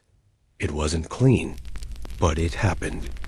And as these new kings cemented power, the remaining Roman legions, those tattered, starving fragments of glory, faced a terrible choice. Serve a foreign crown or turn on their own cities? Because when the army breaks and the paycheck disappears, soldiers start eating the empire from the inside. You're wearing armor, but it doesn't match. Your helmet is Gothic. Your shield has the faded eagle of Rome. Your sword was looted from a dead officer 3 weeks ago. And the man giving you orders? He's not even Romang. You're a soldier in the Joel. Last army of a dead empire, and you're starving. The Romang military machine was once the envy of the world. Disciplined, organized, efficient. It conquered Gaul, Britain, North Africa, the Near East. But by the 5th century, that machine had rusted into something twisted and unrecognizable. The empire still had armies on parchment, but in reality, most legions were little more than mobs of desperate men trying to survive. Pay stopped coming years ago. Rations, if they arrived, were spoiled or stolen. Equipment was scavenged from corpses. Horses were rare. Training? Non-existent. The old manuals sat unread in rotting storehouses while soldiers fought with whatever they could find. The legions, once loyal to the emperor, now served the highest bidder. Sometimes that meant switching sides mid-battle. A general might order a retreat, only to find half his troops had already defected. Soldiers pledged loyalty to barbarian warlords, local lords, or just themselves, whoever fed them. And when they weren't fighting invaders, they turned inward. Armies began looting Roman cities, not defending them. They pillaged markets, torched villas, ransomed bishops, and seized food from the very people they were sworn to protect. Entire provinces were stripped bare, not by enemy raids, but by Roman garrisons. It wasn't betrayal. It was survival. And this cannibalism wasn't just physical, it was political. Generals crowned themselves emperors. Then other generals overthrew them. The Western Empire went through dozens of puppet rulers in a few decades, each installed and removed by whichever general had more boots on the ground that week. Rome didn't fall to an enemy.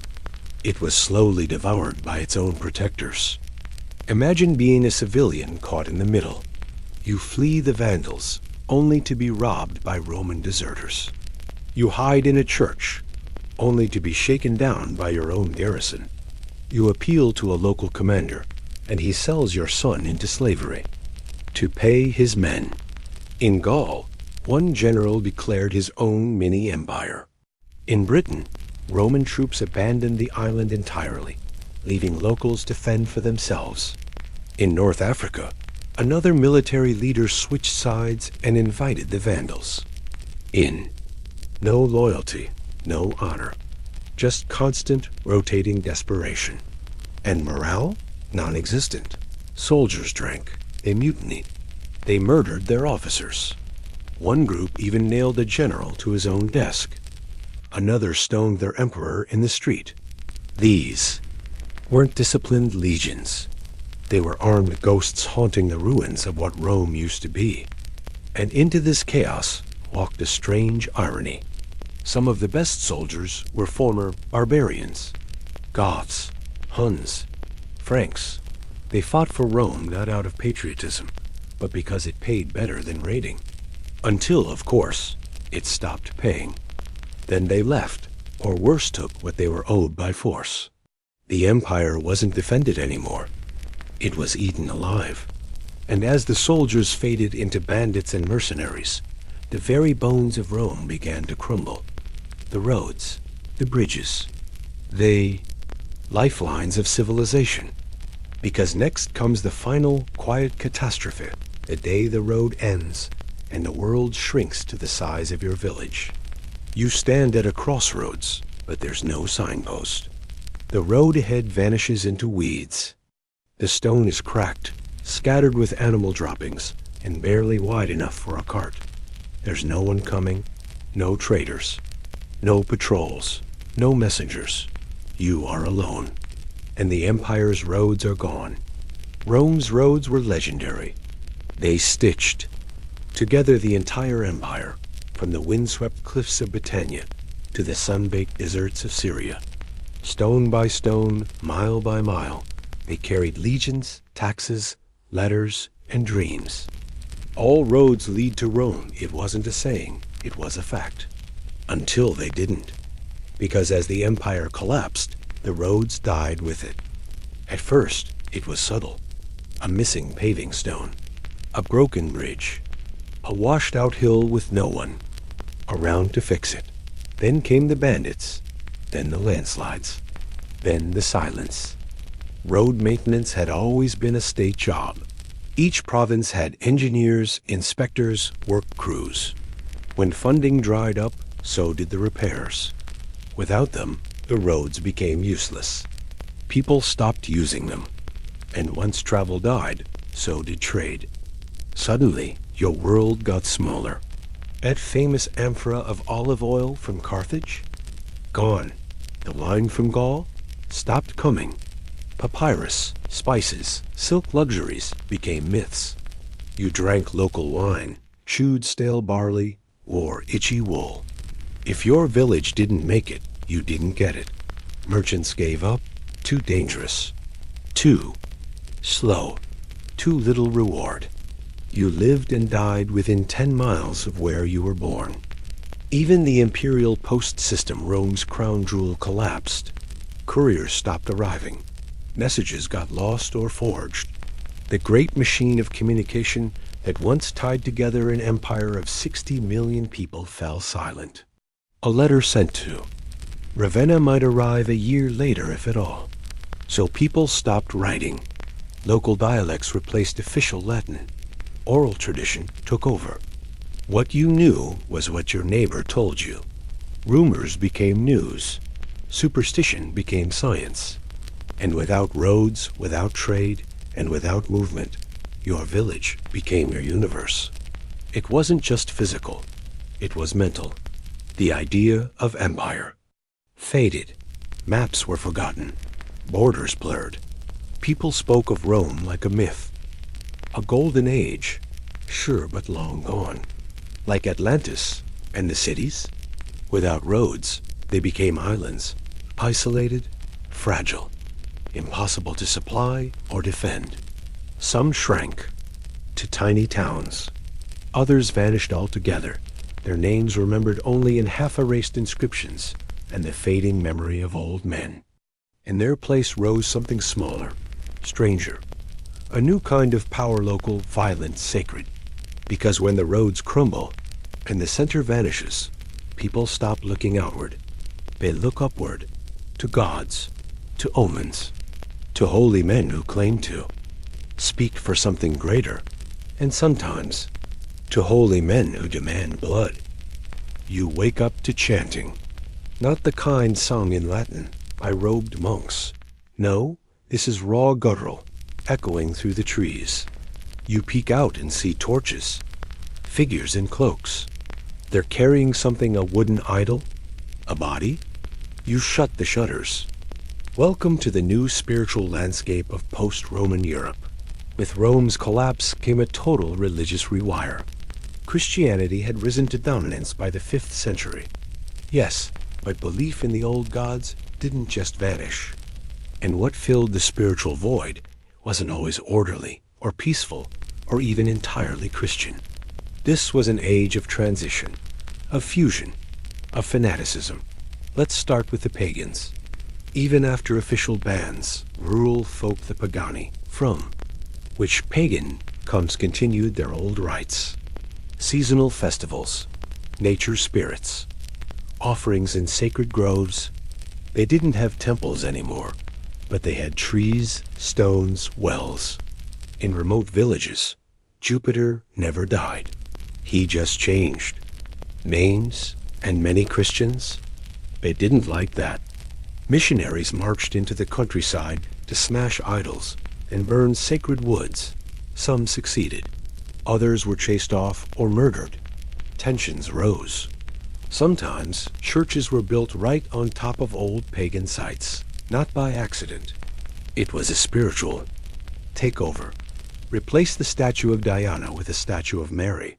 Swap the feast of Saturnalia with Christmas. Out with the old gods, in with the saints. But that didn't erase conflict. It ignited it. Because now, different versions of Christianity began to clash. Arians versus Nicenes, Donatists versus Catholics, Monophysites versus everyone else. These weren't polite theological debates. These were riots, mobs, assassinations. In North Africa, bishops were dragged from altars and exiled. In Italy, churches were burned by rival sects. In the East, emperors imprisoned heretical clergy and sometimes ordered their tongues cut out. Religion had become politics, and politics had become war. And then came the apocalyptic preachers, men with wild eyes and no shoes, shouting that the end was near, that Rome's fall was divine punishment, that only by purging sin violently, if necessary, could the world be saved. Some gathered cults, others gained real power. In Gaul, one bishop commanded an army. In Syria, a holy man lived on a pillar and gave political advice from above. Charismatic monks became kingmakers. Fanatics burned libraries. Miracles were demanded and forged. And what about ordinary people? They lived in confusion. One day, the bishop tells you to pray to saints. The next, a passing monk says that's heresy. You just want rain for your crops, not eternal damnation. So you hedge your bets. You keep the saint's medal under your pillow and bury a chicken bone under your doorstep, just like Grandma used to. This mix of fear, faith, and confusion made Europe a tinderbox. And it was often the innocent who got caught in the fire. Because when religion becomes the law, mercy doesn't always follow. Heresy trials, witch burnings, forced conversions, excommunications that destroyed families and villages. But even as belief turned dangerous, it offered something the empire no longer could, meaning, in a world with no emperor, no army, no law god, or the gods were all that remained. And if you think this chaos is the end of the empire, think again, because when Rome finally fell, nobody even noticed. You're working the field when a traveler passes by, worn sandals, dusty cloak. You ask him the news. He shrugs and says, "Didn't you hear? The empire's gone." You blink. Gone? The wheat doesn't care. The sun still rises. The chickens still need feeding. What does he mean, gone? That's the strangest truth about the fall of Rome. when it finally happened, it was almost quiet. The date historians love is 476 AD, when a Germanic general named Odoacer deposed the last Western Roman emperor, Romulus Augustulus. No bloody coup, no burning city, no final stand. Just a teenage puppet quietly removed and sent off to live. In comfort, Odoacer didn't declare war on Rome. He didn't destroy it. He just took over. He ruled Italy. Called himself king, not Caesar. Sent the imperial regalia to Constantinople and said, "We don't need a Western emperor anymore."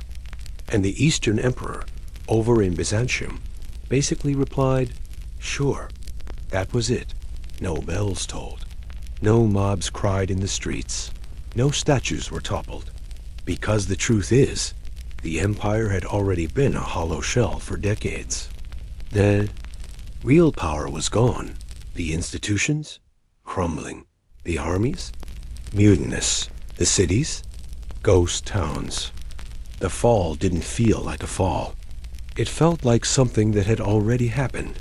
If you'd asked a Roman farmer in Gaul, he might have said the empire ended years earlier, when the legions left and the taxes stopped. If you'd asked a bishop in North Africa, he might point to the Vandal invasion. Ask a merchant in Spain, and he'd tell you it died when the roads became bandit highways. Everyone had a different moment where Rome stopped being Rome, and for many, nothing really changed the next day. They still harvested grain, paid local warlords, prayed in crumbling churches. Life didn't end, it just became smaller, more local, more brutal, more uncertain. Coins kept being minted, some with Roman emperors, some with barbarian kings. Roman law still echoed in new legal codes. Latin still stumbled out of tongues, twisted but alive. The name Rome never vanished. It just shifted. It moved to Constantinople. It echoed in the claims of popes. It lingered in dusty manuscripts and half-remembered rituals. You could walk through the ruins and still feel the pulse faint, irregular, but not completely dead. But to say the empire had fallen in 476 is like saying a forest died when the last tree tipped over. The roots had rotted long before. The canopy had thinned. The light was already leaking through. And yet, some shoots still pushed upward. Because after the smoke cleared and the ashes cooled, pieces of Rome remained. Not just broken marble and rusty swords, but something stranger. Something that would last longer than emperors. Something you still live with today. You open a dusty book, flip to a calendar, glance at a legal phrase, or read a sign in a museum, and you're looking at Rome. Because the strange truth is, the empire fell, but it never fully vanished. Its fingerprints are everywhere. Start with the calendar. At week you plan your life around. 7 days borrowed from the Romans, who borrowed it from the Babylonians. The names? Tuesday comes from Mars, via Norse mythology. Saturday from Saturn, Sunday from Sol. January? Named for Janus. March? Mars again. The structure, the months, even leap years, all Roman systems. And there's language. If you speak Spanish, French, Italian, Portuguese, or Romanian, you're speaking a descendant of Latin. A twisted, evolved form, sure. But walk through a Roman ruin in France, and you might understand the inscriptions on the wall without a translator. Even English, a Germanic language, is full of Latin skeletons. Justice, military, liberty, senator, empire, all Roman echoes. Law, still Roman. Modern civil law in Europe is rooted in Roman codes, especially the ones codified under Emperor Justinian in the East. Legal ideas like contracts, property rights, and even innocent until proven guilty. Rome again. Architecture? If you've ever been inside a courthouse with columns, a Capitol dome, or an amphitheater-shaped sports arena, you've stood in the shadows of Roman engineering. Their obsession with arches, domes, vaults, and concrete still shaped skylines. Religion? The Roman Catholic Church is called Romang for a reason. The Bishop of Rome became the Pope. The Church kept Latin alive, copied Romang manuscripts, and maintained Roman-style hierarchy. Its rituals, incense, vestments, liturgy grew from imperial ceremonies. And politics? Words like Senate, Republic, citizen, veto, they all come from Rome. When America founded its government, it looked backward as much as forward. The founding fathers studied Cicero, Cato, and Caesar. Washington wore togas in paintings. The Senate chamber echoed the Romang Curia. Rome fell, but its idea survived. That idea of law, order, infrastructure, civilization outlived its creators. It inspired Charlemagne, who styled himself a new Romang emperor. It haunted medieval kings who claimed descent from Caesar. It drove Mussolini to rebuild Italy in Rome's image. And it even shows up in modern sci-fi think of every galactic. Empire ruled from a gleaming capital with legions in space. But all of this came at a cost. What survived was filtered, twisted, reinterpreted. It wasn't Rome. It was a memory of Rome, bent to serve new masters. The glory endured, but not the grime. We remember the togas and triumphs. We forget the starvation, plague, and political collapse. Yet the echoes are there, in your calendar, your courthouse, your languages, your prayers. And that's what makes Rome's fall so strange. It didn't end. It just melted into you. But before we wrap up, there's one final truth to confront. If Rome didn't fall with a bang or a whimper, but with a long, painful exhale, then what exactly did it feel like to live through those last days? Not as a soldier, not as a senator, but as a nobody, a regular person. Let's end there. You are no one special, no medals, no marble bust, no name carved into history. You live in a crumbling town with a leaking roof, a broken plow, and neighbors who disappear more often than they wave. You've never seen an emperor. You don't know Latin. You've never even been farther than 2 valleys over.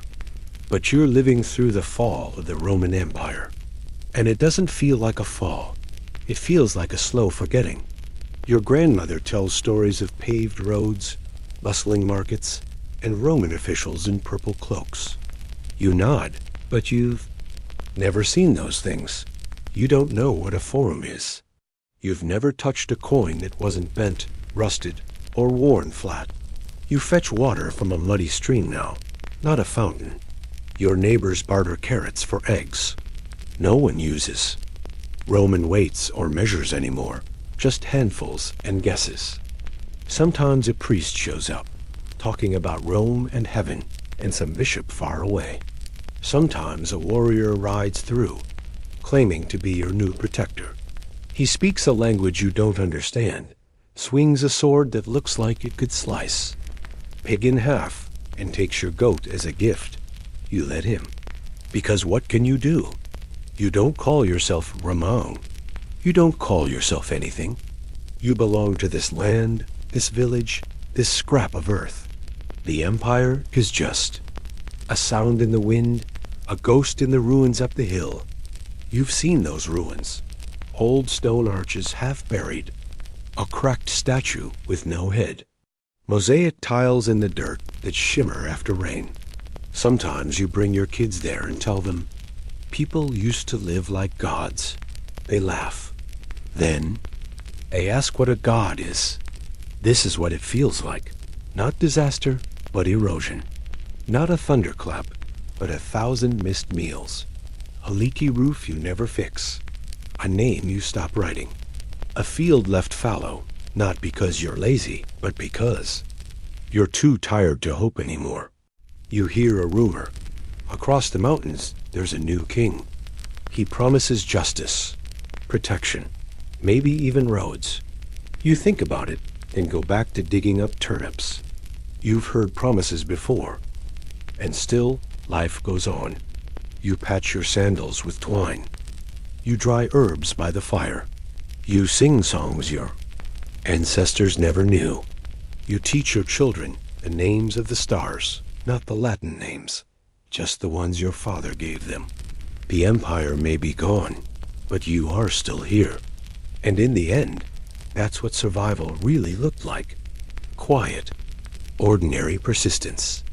People making do, building lives in the dust of collapsed greatness. It's not glorious, but it's real. And as the torch of Rome flickered out, it lit 1,000 tiny candles in the dark. They didn't roar. They whispered. But they were enough to carry memory forward. And next, we'll wrap this all up to see where the light went after the fire. You wake up one morning and the world is colder. The walls feel damper. The crops are thinner. The sun doesn't rise as early or stay up as long. It's not your imagination something is changing. And it's not just political. Because after the empire fell, the climate did too. Welcome to the start of what historians now call the late antique Little Ice Age, a centuries-long period of cooling, famine, and upheaval that followed right on the heels of Rome's collapse. As if plague, war, and starvation weren't enough, the weather decided to join in too.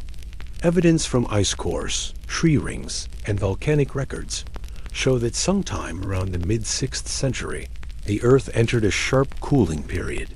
It wasn't a single event, but a string of volcanic eruptions around the globe that threw ash and sulfur into the sky, dimming the sun and sending temperatures tumbling. The skies grew grayer. Winters grew longer. Harvests failed. Again, it was like nature herself was trying to bury what was left of the Roman world. People didn't understand climate science, but they felt it. The rain came too early. Or too late. Rivers flooded, then dried up. Locusts swarmed. Frost killed crops in summer.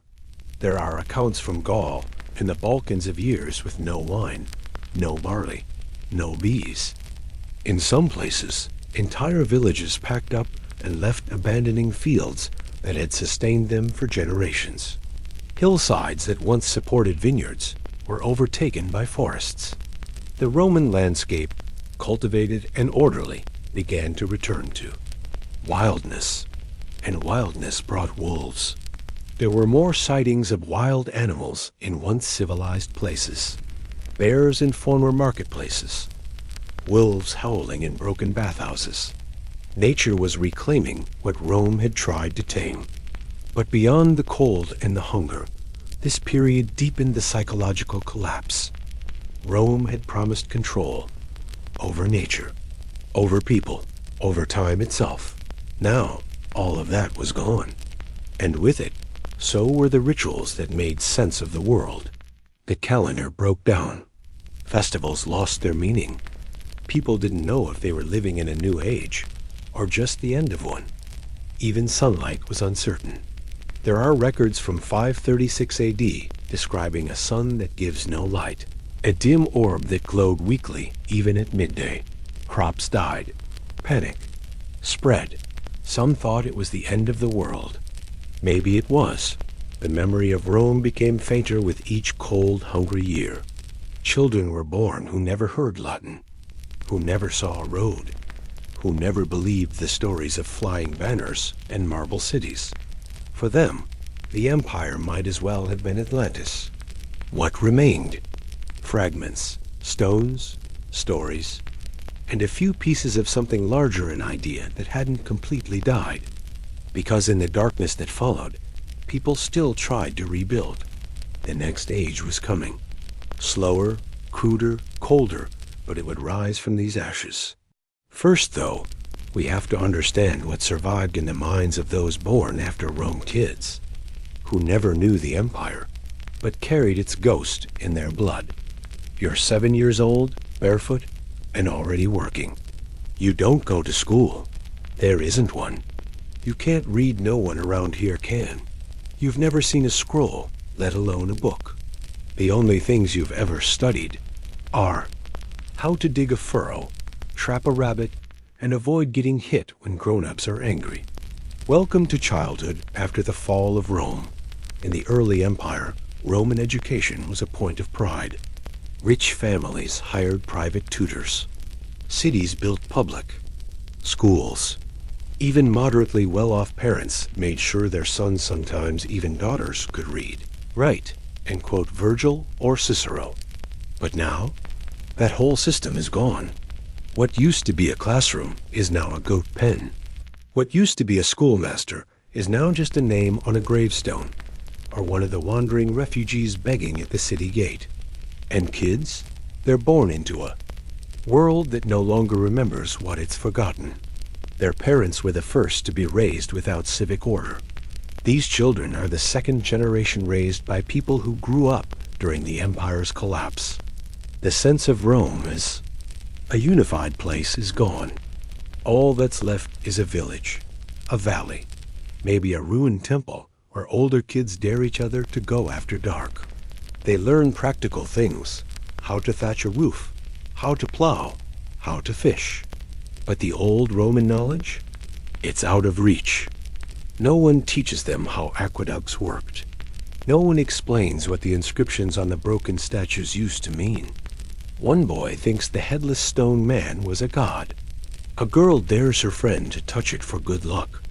That's history now. Even language has changed. They speak in half-broken Latin, mixed with the local barbarian dialects. Dominus becomes dome. Aqua becomes O. Potter becomes padre. The language mutates as fast as the world. Their lullabies? Not Romo. Their games? No more knucklebones or Latin rhymes. Their toys? A stick, a beetle, a scrap of leather.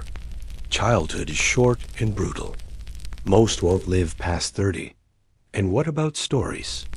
They hear fragments that once there were men who ruled the world, that there were ships that crossed whole seas, that the sun used to rise brighter, that their great-grandfather saw a library once and that it burned. Some kids believe these tales. Others laugh. Others have no concept of Rome at all. To them, the crumbling wall outside town is just where birds nest. The marble tile in the church is just pretty. They don't know it came from a senator's house. And there's no plan to change this. No state to rebuild the schools. No empire to send tutors. No curriculum. No alphabet drills. No civic duty. No Latin poetry. No dreams of rising through. Public service. All that's left is survival. These children grow up with calloused hands and aching joints. They marry young often by arrangement. They die young often from infection. The only time they see a city is during a famine, a war, or a funeral. They don't read Rome's history. They live its consequences. And as they grow up into the world that replaced the empire, they carry no memory of what was lost. Which makes what happens next even more tragic, because when sickness returns, these kids won't even know how far behind they already are. You've got a fever. Your skin is clammy. Your breath comes in gasps, and your neighbor thinks your soul is trying to leave your body. The local healer ties a chicken foot around your neck, mutters something in broken Latin, and gives you a sip of boiled bark water. That's the treatment. You're not in some distant wilderness. You're in the former heart of the Roman Empire. And this is medicine now. Once upon a time, Rome had one of the most advanced medical systems in the ancient world. They weren't perfect, but Roman doctors understood sanitation, anatomy, and surgery far beyond their time. They used scalpels, bone drills, and even antiseptics. The works of Galen and Hippocrates filled libraries. But now, that knowledge is either lost, locked away in monasteries, or buried under ash and mud. The doctors are gone. The medics who traveled with the legions, dead or scattered. The hospitals, yes, Rome had them, are abandoned.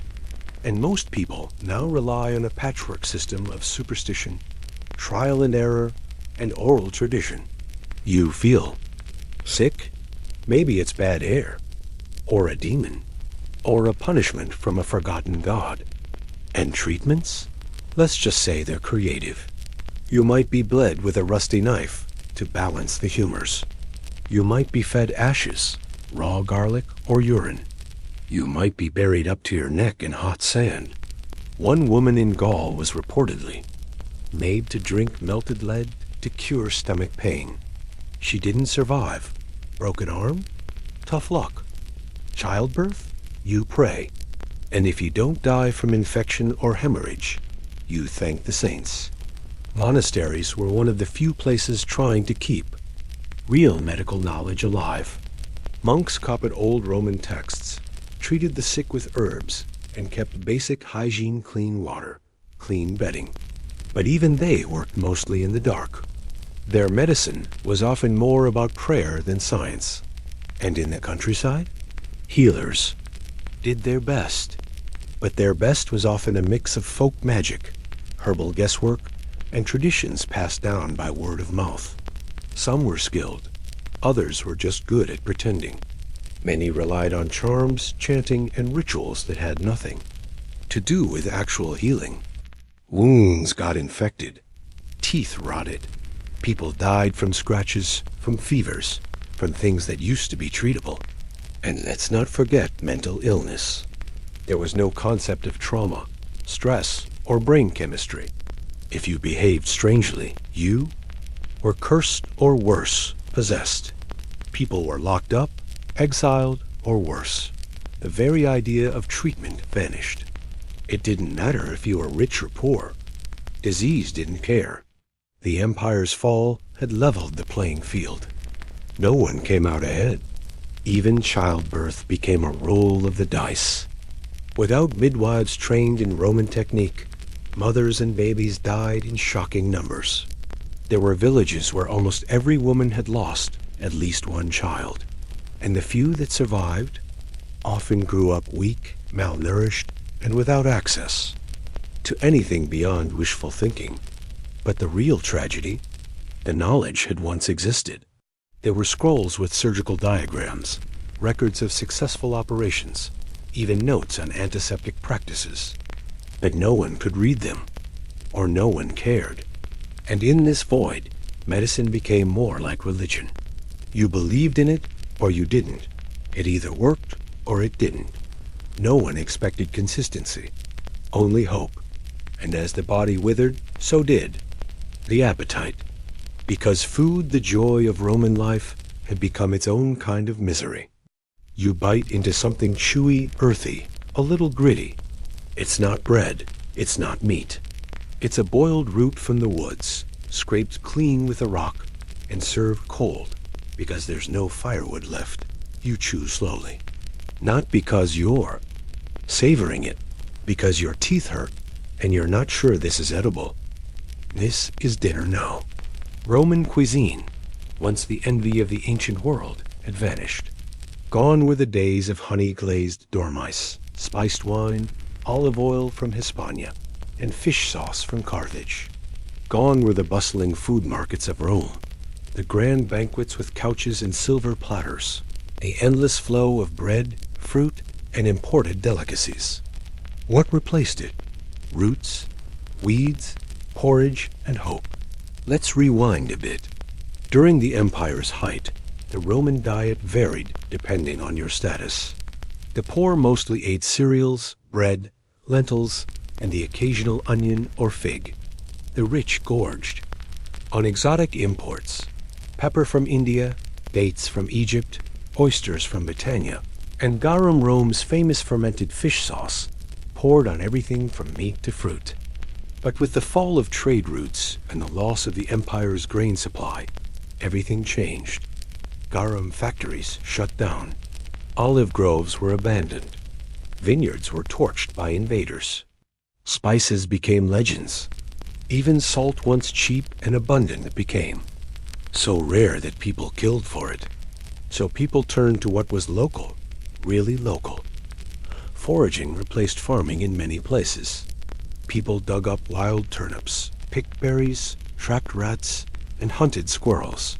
They boiled nettles, ground acorns into flour, and tried to make soup out of anything that grew in a ditch. Bread became rare. Yeast was hard to come by, ovens even more so. Most people cooked on open fires if they had fuel. In winter, meals were cold. In summer, they spoiled. Mold was common. Food poisoning was just bad luck. Meat? Forget it. Unless you were rich or a hunter, meat was a luxury.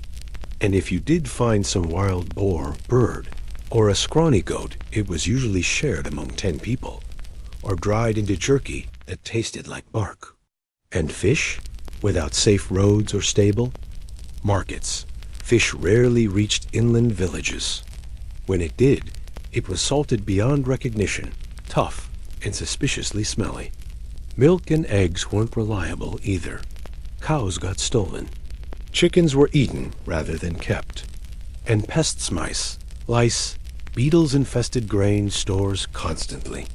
The Roman diet had once included over 200 varieties of vegetables and herbs.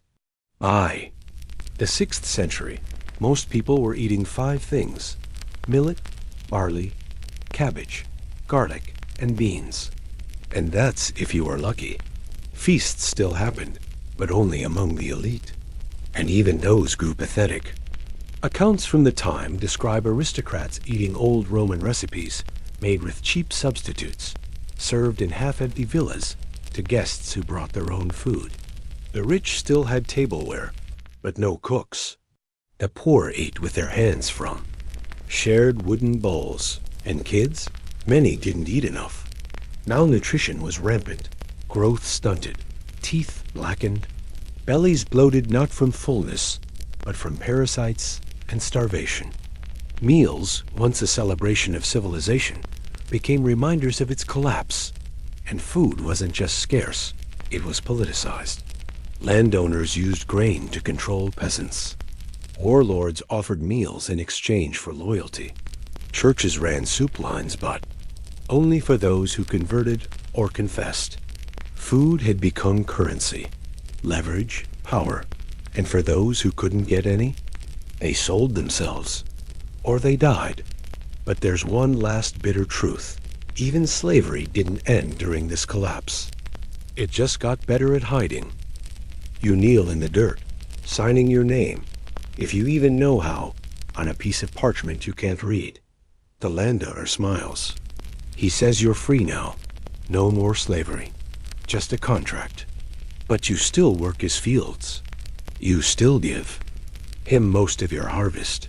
You still can't leave. Congratulations. You're not a slave anymore. You're something even more permanent. Because slavery didn't really disappear.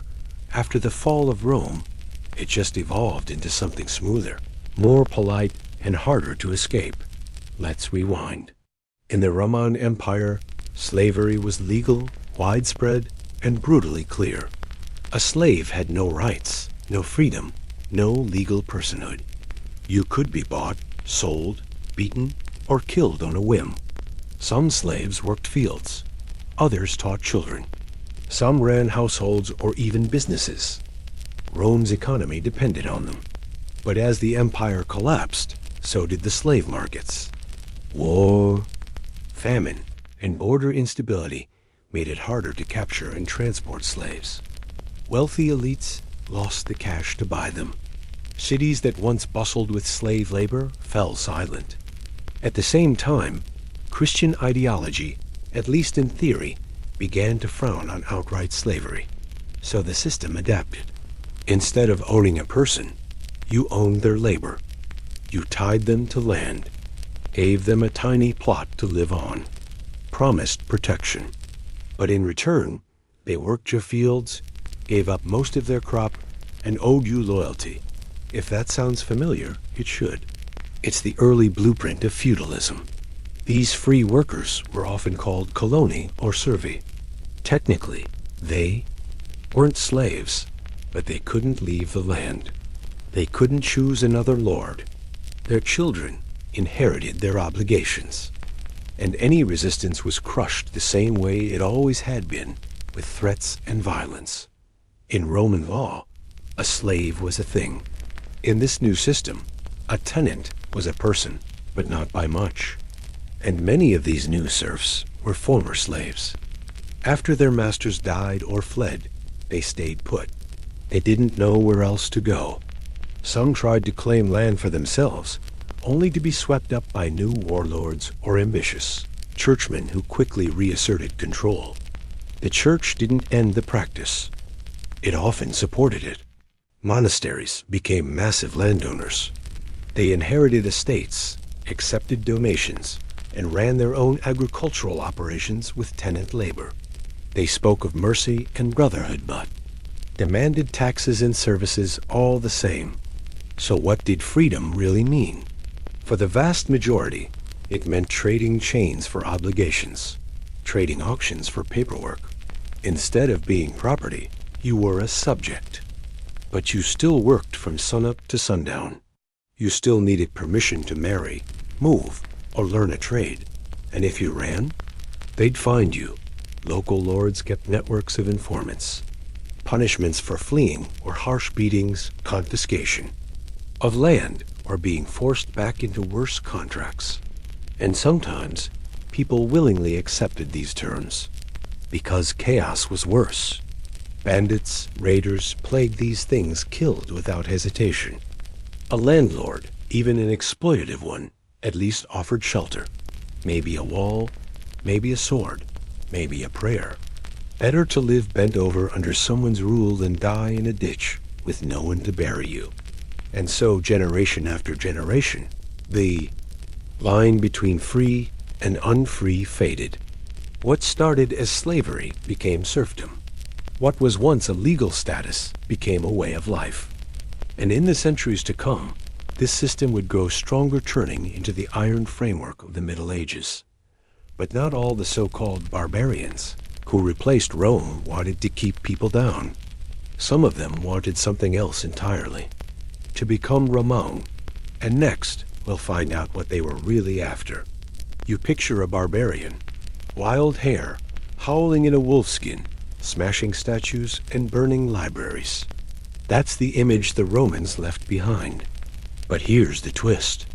Most of Rome's so-called enemies, the Goths, the Franks, the Vandals, even the Huns, didn't want to destroy the empire. They wanted to be it. Let's go back to the beginning. When barbarian groups started pressing against Rome's borders, they weren't invading out of hatred. They were running from famine, from the Huns, from colder climates. Many came peacefully, asking for land in exchange for loyalty. Others had fought for Rome, learned Latin, wore Roman armor. They weren't trying to burn Rome. They were trying to get in. And when the empire finally cracked, they didn't just torch the place and walk away. They stayed, took titles, claimed provinces, styled themselves not as conquerors, but as Romans, or at least as Rome's rightful heirs. Take the Visigoths. After sacking Rome in 410, they didn't vanish into the mist. They settled in Gaul and later Hispania.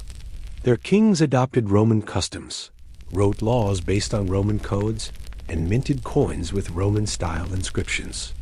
Their architecture mimicked Roman styles. Their children learned Latin, or the Ostrogoths in Italy. Their king, Theodoric the Great, dressed in Roman robes, hired Roman bureaucrats, and tried to keep Roman institutions alive. He preserved the Senate, repaired aqueducts, rebuilt cities. In his mind, he was a Roman emperor just with Gothic roots. The Franks in Gaul? Same story. Their leader, Clovis, converted to Catholic Christianity, the dominant Roman faith, and claimed continuity with the old empire. His descendants, the Merovingians, kept using Latin and Roman titles for generations. Even the Vandals, infamous for looting Rome in 455, set up a Roman-style court in Carthage. They issued laws, ran taxes, and corresponded with the Eastern Empire in Constantinople. Their fleet patrolled the seas, just like Rome's had. It's not what you expect from barbarians, but they weren't dumb. They knew Rome had prestige, power, legitimacy. To rule the Roman world, they had to look Roman, sound Roman, feel Roman, so they copied it. Badly, at times, they got things wrong. They simplified laws, mispronounced Latin, struggled to maintain infrastructure, but their intention was clear. They weren't rejecting Rome, they were trying to inherit it. And this is what makes the fall of Rome so strange. It wasn't replaced by something completely alien. It was replaced by imitations, half-remembered rituals, wrested copies of Roman swords, broken Latin spoken with a Frankish accent, a mosaic where the tiles no longer fit, but the image still tried to be the same. And why? Because Romanness still meant authority.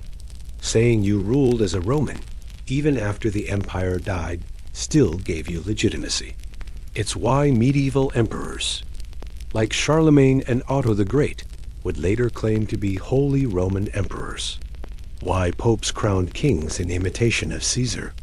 Why maps drawn centuries after Rome's fall still labeled Europe's center as Roma. Rome didn't vanish, it mutated. And in that mutation, the Middle Ages began not as a rebellion against Rome, but as a distorted continuation. And that transition, slow, strange, and painful, is what we'll examine next.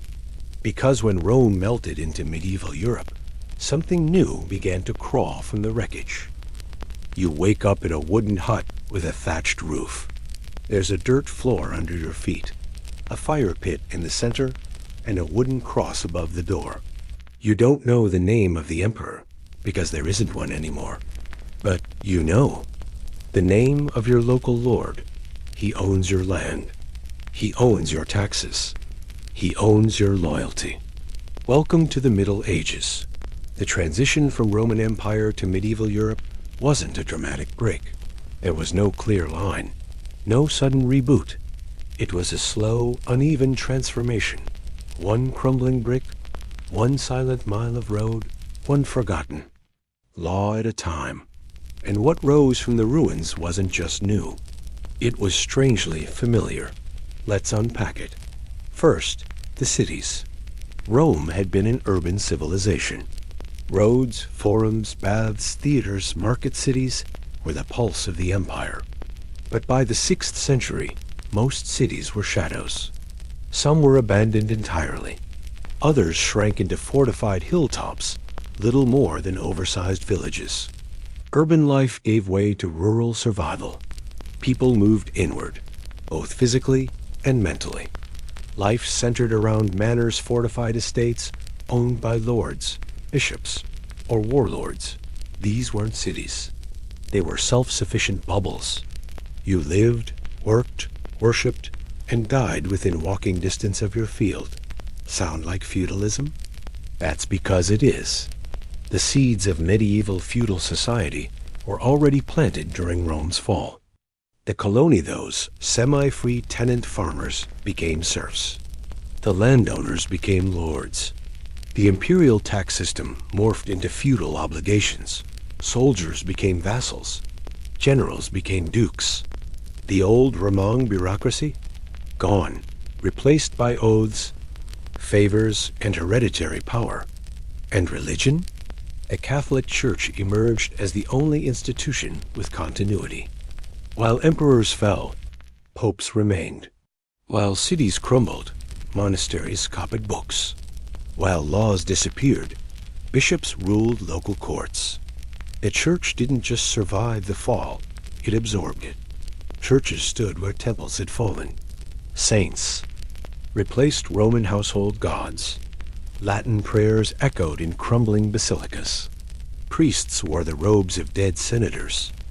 And Christian holidays synced with old Roman festivals repurposed, but still familiar. Then there's the language. Latin didn't vanish, it changed. Warped by local dialects, mixed with Germanic tongues, shaped by isolation. From its pieces grew the Romance languages: French, Spanish, Italian, Portuguese, Romanian. each a splinter of the imperial tongue, evolving in real time. Even Roman laws and customs lingered.